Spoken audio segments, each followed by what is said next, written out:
మరో బ్రేకింగ్ చూస్తున్నాం. శ్రీకాకుళం జిల్లాలో విద్యార్థులతో వెళ్తున్న బస్సు చెరువులో బోల్తా పడింది. ఆ సమయంలో బస్సులో 30 మంది విద్యార్థులు ఉన్నట్లు తెలుస్తోంది. ఈ ప్రమాదంలో పలువురు విద్యార్థులకు తీవ్ర గాయాలయ్యాయి. బస్సు చెరువులో పడటం చూసిన స్థానికులు చురుగ్గా స్పందించారు. విద్యార్థులను చాలా వేగంగా బయటకు తీసుకొచ్చారు స్థానికులు. దీంతో అందరూ ప్రాణాలతో బయటపడ్డారు. గాయపడిన విద్యార్థులను మందస ఆసుపత్రికి తరలించారు. వివేకానంద స్కూల్కు చెందిన ఈ బస్సు మందస నుంచి సారంగపురం గ్రామానికి వెళ్తుండగా ఈ చెరువులోకి బోల్తా పడింది. ఈ ఘటనకు సంబంధించి మరిన్ని డీటెయిల్స్ మా శ్రీకాకుళం ప్రతినిధి రాము ఫోన్ లైన్ అందిస్తారు. ఎస్ రాము, 30 మంది విద్యార్థులతో ఉన్న స్కూల్ బస్సు ఒక్కసారిగా చెరువులోకి దూసుకెళ్లింది. ఈ ఘటనలో విద్యార్థులకు స్వల్ప గాయాలంటూ తెలుస్తుంది. వారి పరిస్థితి ఎలా ఉంది? తాజా పరిస్థితి ఏంటి రాము? ఎస్ పవన్, శ్రీకాకుళం జిల్లా పలాస నియోజకవర్గం మందస మండలానికి చెందిన వివేకానంద స్కూల్ బస్సు ఈ రోజు ఏదైతే స్కూల్ విడిచిపెట్టిన తర్వాత ఇంటికి ఏదైతే విద్యార్థులని ఇంటికి చేరే క్రమంలో ఏదైతే మనం చూసుకుంటే సారంగపురం గ్రామం దగ్గరలో మందస నుండి సారంగపురం వెళ్తున్న ఆ రోడ్డు మధ్యలో ఉన్న ఒక చెరువులో అయితే బోల్తా పడింది.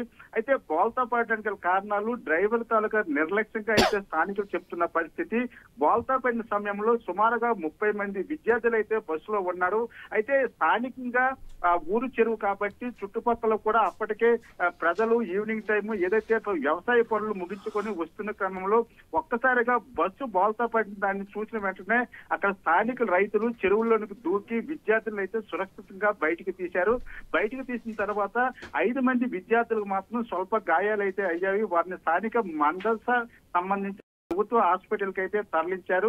అయితే ముఖ్యంగా చూసుకుంటే ఏదైతే డ్రైవర్ నిర్లక్ష్య కారణంగానే గతంలో కూడా పలు సంఘటనలు అయితే చోటు చేసుకున్నాయి. అయితే దీనిపై డ్రైవర్ మాత్రం బ్రేక్ కు సంబంధించింది ఏదో స్కెచ్ ప్లేట్ సంబంధించి కొంత జామ్ అయిన పరిస్థితుల్లో స్టీరింగ్ తిరగలేదు, అందువల్లే బోల్తా పడిందని చెప్పడం జరిగింది.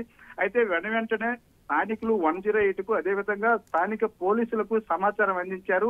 108 సహాయంతో విద్యార్థులను అయితే హాస్పిటల్ తరలించారు. అయితే మనం ముఖ్యంగా చూసుకుంటే ప్రైవేట్ విద్యా సంస్థలు నడుపుతున్న బస్సులకు సరైన ఫిట్నెస్ సర్టిఫికేట్లు లేకుండా ఈ విధంగా నడపడం వల్లే తరచుగా ఈ ప్రమాదాలు జరుగుతున్నామని స్థానికులు చెప్తున్న పరిస్థితి కనిపిస్తుంది. Pavan. Right Ramu, thanks for the updates.